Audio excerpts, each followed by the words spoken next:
বিকশিত সংকল্প যাত্ৰাত অংশগ্ৰহণ কৰিলোঁ। ইয়াৰ মহিলা পুৰুষসকলে আয়ুষ্মান কাৰ্ডেই হওক, আধাৰ কাৰ্ডেই হওক বা অন্য যিসমূহ চেণ্ট্ৰেল গভৰ্ণমেণ্টৰ সুবিধা আছে, প্ৰধানমন্ত্ৰী আৱাস যোজনাই হওক, মাতৃবন্দনাই হওক,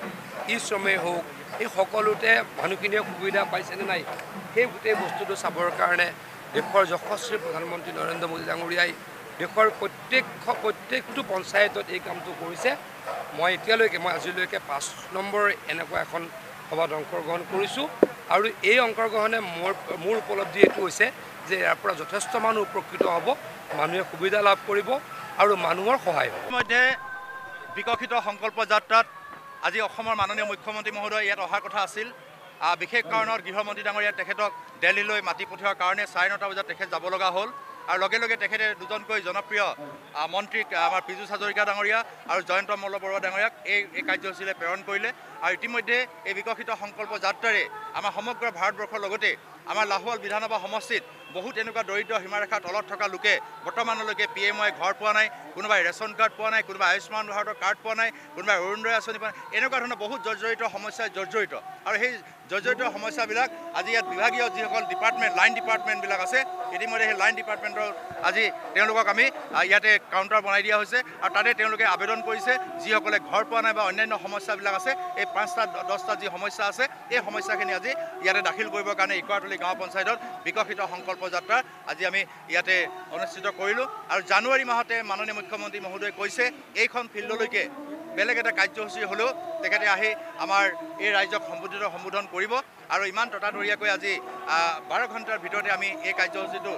সম্পন্ন কৰাৰ সময়ত জিলা প্ৰশাসনৰ লগতে প্ৰতিগৰাকী ৰাইজে যি পুৱাই আজি যি সহযোগিতা আগবঢ়ালে প্ৰত্যেককে মই ধন্যবাদ আৰু কৃতজ্ঞতা জনাইছোঁ। ভাৰত সংকল্প যাত্ৰাৰ এই কাৰ্যসূচীত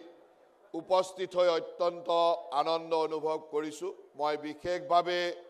আপোনালোকৰ বিধায়ক বিনোদ হাজৰিকা ডাঙৰীয়াক ধন্যবাদ জ্ঞাপন কৰিছোঁ যে এটা সুন্দৰ ব্যৱস্থাৰ মাজেৰে আজি এই অঞ্চলৰ ৰাইজক প্ৰধানমন্ত্ৰী মোদী ডাঙৰীয়াৰ যোৱা 9.5 বছৰৰ বিকাশৰ যি ব্যৱস্থা সেই ব্যৱস্থাৰ বিষয়ে জনা আৰু প্ৰকৃতাৰ্থত তৃণমূল পৰ্যায়ত কি বিকাশ হৈছে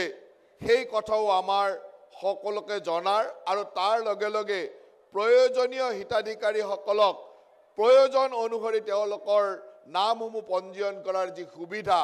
কৰি দিলে তাৰ কাৰণে মই বিধায়ক ডাঙৰীয়া আৰু জিলা প্ৰশাসনক ধন্যবাদ জ্ঞাপন কৰিছোঁ। আজি আমাৰ মাননীয় মুখ্যমন্ত্ৰী ডাঙৰীয়া ইয়ালৈ অহাৰ কথা আছিল,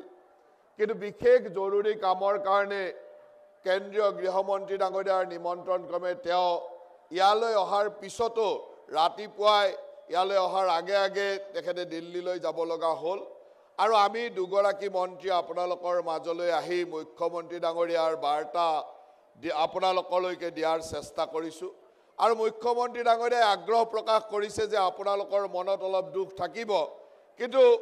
আপোনালোকক মাত দিবৰ কাৰণে অহা মাহত তেখেতে এবাৰ ইয়ালৈ আহিব আৰু আপোনালোকক সকলোকে পুনৰবাৰ মাত দি যাব যাতে আপোনালোকৰ মনত থকা দুখখিনি সুন্দৰভাৱে নোহোৱা কৰিব পাৰে। আপোনালোক সকলোৱে জানে যে যোৱা 9.5 বছৰত 2014 চনত আমাৰ মাননীয় প্ৰধানমন্ত্ৰী ডাঙৰীয়াই যেতিয়া ভাৰতবৰ্ষৰ দায়িত্ব লৈছিল তেতিয়া ভাৰতবৰ্ষখনৰ অৱস্থা কি আছিল আৰু আজি এই 9টা বছৰ অতিক্ৰম কৰাৰ পিছত